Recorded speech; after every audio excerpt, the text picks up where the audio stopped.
İstanbulda Türkiye vasitəçiliyi ilə Rusiya və Ukrayna nümayəndə heyətləri arasında görüş başa çatıb.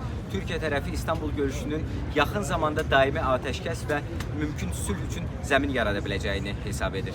Türkiyəli siyasi şərhçi Güngör Yavuz Aslan görüşü şərh edərkən bildirir ki, gözləmək lazımdır. Hər an bir sürpriz ola bilər. Çok kısa olması ve akşama kadar görüşmemeleri bizde olumsuz bir durum olduğunu gösteriyor. Ama bekleyip göreceğiz. Bir sürpriz de olabilir. En azından bir ateşkes beklentimiz var. Unutulmaması gereken bir şey var ki şu anda sahada savaşan kişiler İstanbul'da müzakere ediyor. Bu çok zor. Yani Ukrayna ve Rusya'yı masaya oturtmak bile aslında büyük iş. Zorlu bir süreç.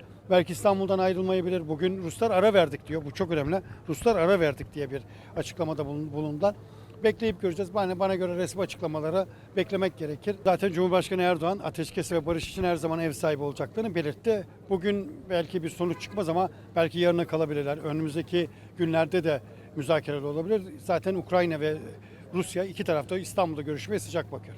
Qeyd edək ki, Ukraynanın Müdafiə naziri Rustam Umerov potensial olaraq Ukrayna prezidenti Volodimir Zelenski ilə Rusiya prezidenti Vladimir Putinin görüşünə hazırlaşdıqlarını bildirib. O, həmçinin tezliklə tərəflər arasındakı danışıqların növbəti raundu barədə məlumat verəcəyini də açıqlayıb. Rustam Umerov əlavə edib ki, bu dəfəki görüş zamanı tərəflər atəşkəs və girovların mübadiləsini nəzərdən keçirib. Rusiya nümayəndə heyətinin rəhbəri Vladimir Medinski bildirib ki, Rusiya ümumilikdə Ukrayna ilə danışıqlardan razıdır və təmasları davam etdirməyə hazırdır. Onun sözlərinə görə Rusiya və Ukrayna mümkün gələcək atəşkəs barədə öz baxışlarını ətraflı şəkildə təqdim edəcəklər. Medinski Rusiya və Ukraynanın yaxın vaxtlarda əsir mübadiləsi aparacaqlarını söyləyib. Tural Əsədi, Nərminə Kəmalova, APA TV.